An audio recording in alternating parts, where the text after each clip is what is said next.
So another really nice demo that I like with this is a solid piece of copper and some cylindrical magnets.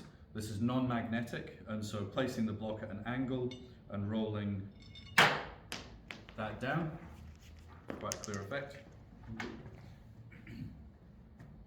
I put it at an angle, and then I'm going to compare it to a magnet down the same block. So if I release this at an angle,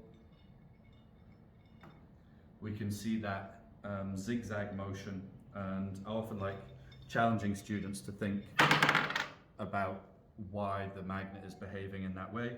And I call this one, or I was told originally when I learned about this one from a lecturer called Howard at Victoria University, he calls that one the tank demo, and it was Howard who created the magnet kit that we bought. But you should be able to do the same with any flat block of metal and any cylindrical magnets. You can get those online very cheaply. Just always be careful with neodymium magnets.